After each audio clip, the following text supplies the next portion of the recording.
Hello everyone. आप सब कैसे हैं? मैं उम्मीद करता हूं कि बहुत अच्छे होंगे और अपनी पढ़ाई को बहुत अच्छे से कर रहे होंगे। मैं Akash Kumar Bhadana ICT virtual classroom में आपका बहुत बहुत स्वागत करता हूं मेरे प्यारे बच्चों। जैसा आपको पता है मेरे प्यारे बच्चों, बेसिकली हमारी आपका जो है मेरे प्यारे बच्चों 7th क्लास है और 7th क्लास में हमने अपनी नई बुक आपकी प्रारंभ करी है।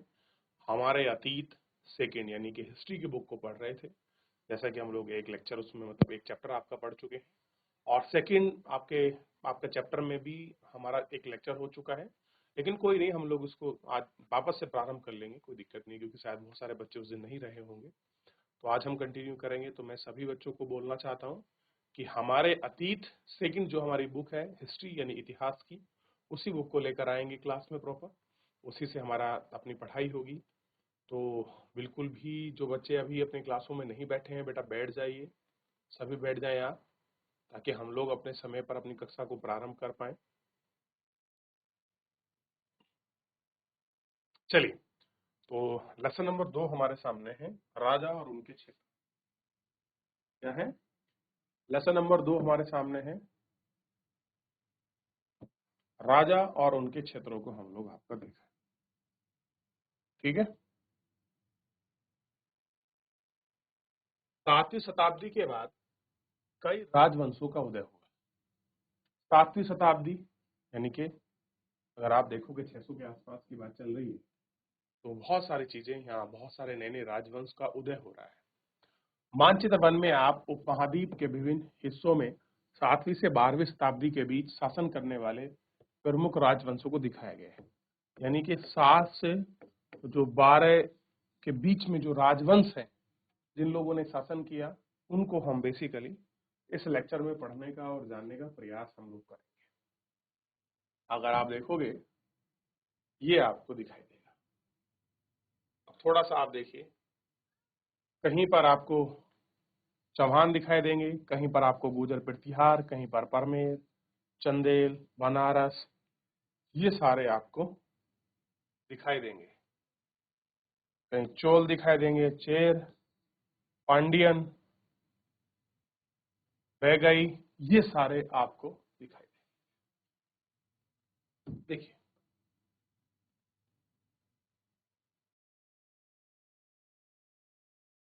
चलिए अब देखिए, मानचित्र में गुर्जर प्रतिहार, राजपूत, पाल, चोल, चौहान, चौहान का स्थान पर ध्यान दीजिए। इनकी पहचान कर कर उनके आक्रमण क्षेत्र को देखिए।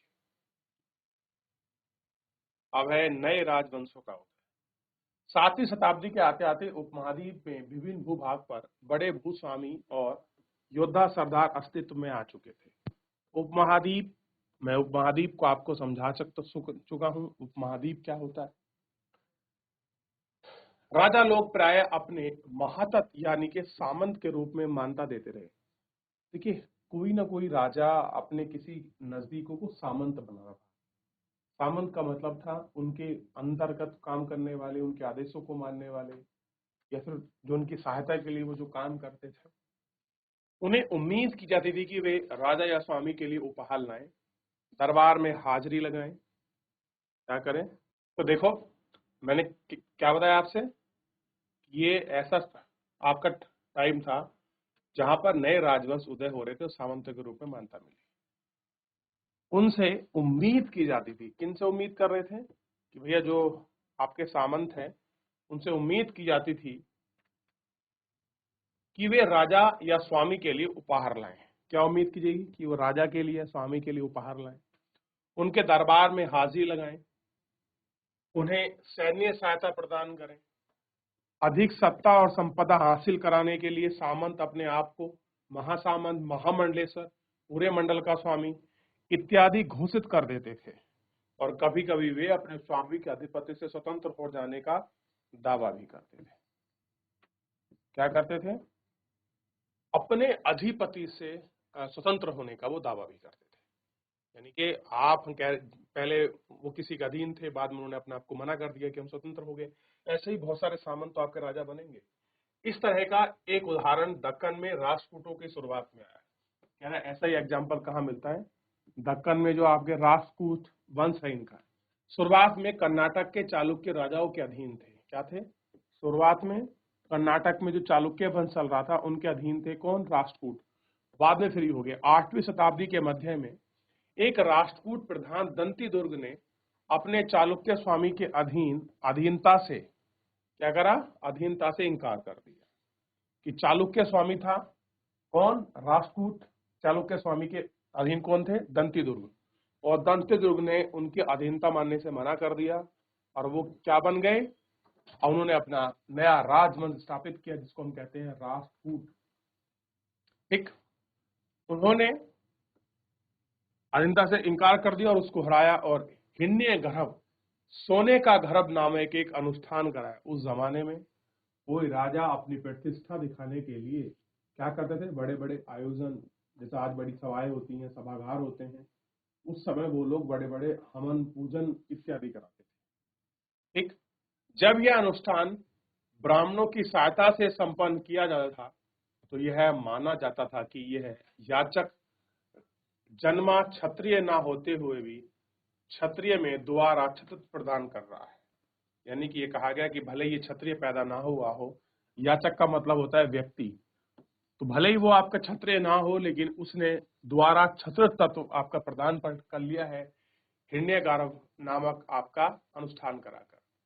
कुछ अन्य उदाहरणों में उद्यमी परिवार के पुरुष अपनी राजशाही कायम रखने के लिए सैन्य कौशल का इस्तेमाल किया।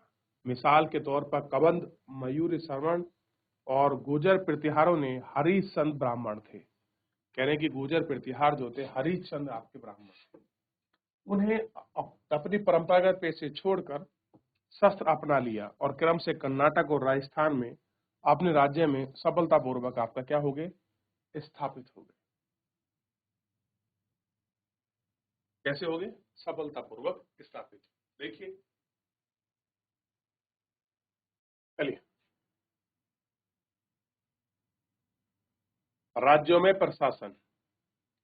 नए राज्यों में से एक कई में महाराजाधिराज यानी राजाओं के राजा, त्रिभुवन चक्रवर्ती यानी कि 3 भुवनों का स्वामी, इसी नाम के अन्य तरह की भारी भरकम उपाधियां धारण की ली। लेकिन इस तरह के दावे के बावजूद वे अपने सामंतों, साथ ही साथ किसान, व्यापारी, ब्राह्मणों के संगठन के साथ साथ अपनी सत्ता में साझेदारी की। क्या कर ली उन्होंने? इन सारी सत्ताओं में, इन सारी चीजों में अपनी साझेदारी कर ली। इन सभी राज्यों में उत्पादक अर्थात किसान, पारगार संसाधन इकट्ठे हुए और इनको अक्सर वे अपने उत्पाद का एक हिस्सा त्यागने के लिए मनाते थे, बाध्य किया। कभी कभी इस हिस्से को लगान मानकर वसूला जाता था क्योंकि वे कोई बड़ा भूभाग होने का दावा करता था। राजस्वामी आपका व्यापारी को ही मिलता था। राजस्व किसको मिलता था? आपका व्यापारी को। तो कोई किस प्रकार का दावा कर रहा है, कोई किस प्रकार का दावा कर रहा है, ये सारी चीजें हमने देखनी।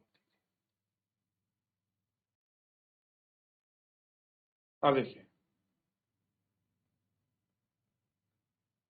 एक कर का उल्लेख मिलता है 400 कर। अब ये शब्द लगा हाइफन का, कैसे हो सकता है? जहां ये शब्द लगाओ, चिन्ह लगाओ, समझिए कि एक आश्चर्यचकित बात है जो सुनने में अनएक्सपेक्टेड से लगती है। देखिए, तमिलनाडु में शासन करने वाले चोल वंश के अभियानों ने विभिन्न किस्म के करों के लिए 400 से ज्यादा सूचक शब्द मिले हैं।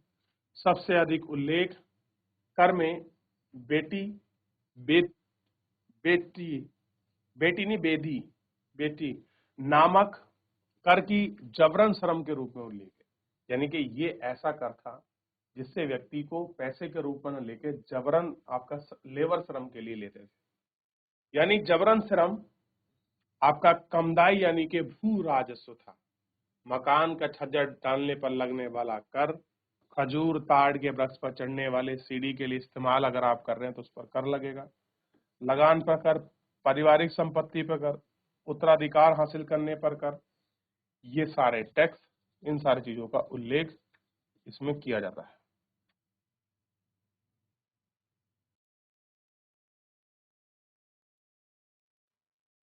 ये संसाधन राजा की व्यवस्था में वित्तीय आधार बने, साथ ही मंदिर और दुर्ग का निर्माण में भी इस्तेमाल हुआ। संसाधन उन युद्धों को लड़ने में इस्तेमाल होते थे जिन्हें लूट का की शकल में धन मिलने तथा जमीन और व्यापारिक मार्गों का प्रयोग की संभावना थी। राजस्व वसूली के लिए पदाधिकारियों की नियुक्ति समानता प्रभावशाली परिवारों के बीच की जाती थी, प्राय वंशानुगत होती थी। सेना में ऐसा ही होता था। कई बार राजा के निकट संबंधियों ने इन्हें ओहदों पर बैठाया। बहुत सारे ओहदों थे, उन सारे ओहदों पर उनको बैठाया, उनको चलाया, उनको दिखाया। तो इस तरीके से वो अपनी शासन व्यवस्था था, और यही शासन व्यवस्था में उनका क्या था, वित्तीय जो आधार था, ये उनका वित्तीय आधार आपको दिखाई देगा। हो गया। अब इसके बाद उल्लेख मिलता है प्रशस्तियां और भू अनुदान। प्रशस्तियों में ऐसे ब्यौरे होते हैं जो सत्य भी हो सकते हैं, यानी कि प्रशस्तियां का मतलब है किसी की जानकारी का ब्यौरा, और कह रहे हैं जो प्रशस्तियां हैं वो आपके सत्य भी हो सकती हैं, यानी कि उनके असत्य होने की भी संभावना है। लेकिन ये प्रशस्तियां हमें बताती हैं कि शासक खुद को कैसा दर्शाना चाहता है। मिसाल के तौर पर सूरवीर विजय योद्धा के रूप में किसी विद्वान ब्राह्मण द्वारा रची गई हैं, अक्सर प्रशासन में मदद करती हैं। प्रशस्ति का मतलब होता है अपनी प्रशंसा में राजा द्वारा लिखवाया गया पत्र। जैसे आज कोई मान लीजिए मुख्यमंत्री, प्रधानमंत्री, राष्ट्रपति, कहीं का राज्यपाल, कोई अपनी प्रशंसा में कोई पोस्ट करवा दे, कोई बैनर पोस्टर लगा देते हैं, उसी प्रकार में यहाँ के राजा अपनी प्रशस्तियां में, अपनी खुशी में प्रशस्ति छपवाते थे। इस प्रकार की प्रशस्तियां होती थी, आप इनको देख लीजिए।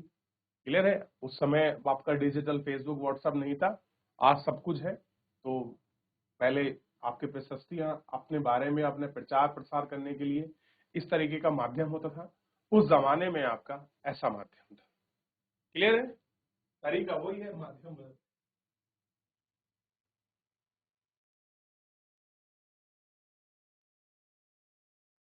देख लिया। अब देखिए, ऐसी उपलब्धि किसकी मिली है? नागभट्ट। कई शासकों ने प्रशस्तियों में अपनी उपलब्धियों का व्याख्यान किया है। उन्होंने क्या क्या चीजों को हासिल किया है उसके बारे में व्याख्यान बताने का प्रयास किया है। पिछले साल गुप्त शासक समुद्रगुप्त की प्रशस्ति के बारे में पढ़ा है। संस्कृत में लिखी गई ग्वालियर मध्य प्रदेश में पाए गए प्रशस्तियों में आपका प्रतिहार नरेश नागभट्ट के कामों का वर्णन इस प्रकार किया गया है।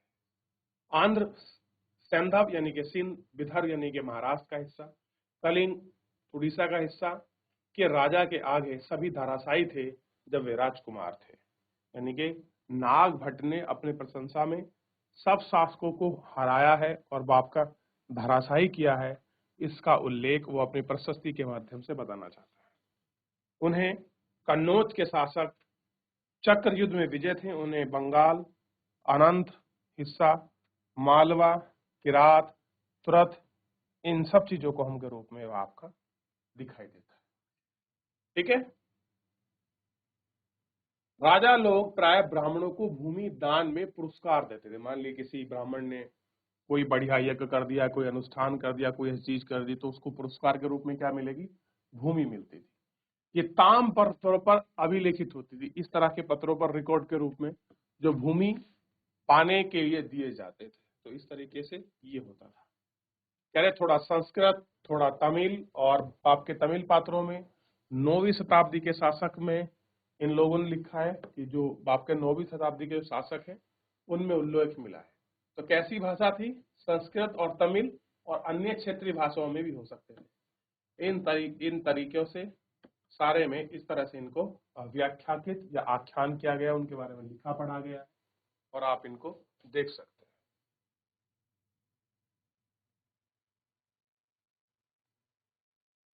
कह रहे 12वीं शताब्दी में एक महत्वपूर्ण संस्कृत काव्य की रचना हुई जिसमें कश्मीर पर शासन करने वाले राजाओं का इतिहास है। अब आप मुझे बताओगे कौन सी ऐसी संस्कृत काव्य की रचना हुई थी जिसमें आपका ये सारे दस्तावेज मिले हैं? बताइए।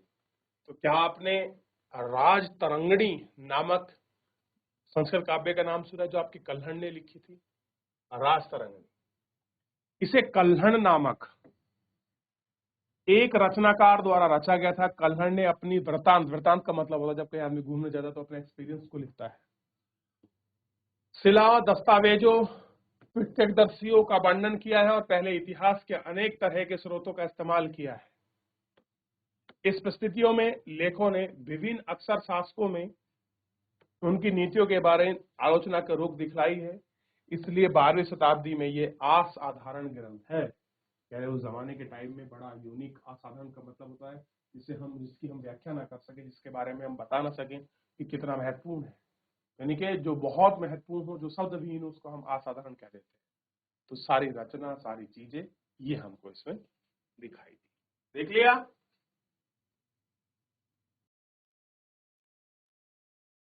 चलिए, तो प्रशस्तियां, युद्ध के राजा, कौन कौन से युद्धों, कौन कौन से राजाओं ने भाग लिया, किस किस तरीके की चीजें थी, इन्हें हमने यहाँ पर देखने का प्रयास किया। बाकी और सारे राजाओं के बारे में और व्याख्यान के बारे में हम लोग कल नेक्स्ट लेक्चर में कंटिन्यू करेंगे। फिलहाल आज के लिए इतना ही, मिलेंगे नेक्स्ट लेक्चर में। तब तक अपना ध्यान रखिए, स्वस्थ रहिए और अपनी पढ़ाई को बहुत अच्छे से करते रहिए। और मुझसे जुड़ने के लिए आपका बहुत बहुत धन्यवाद।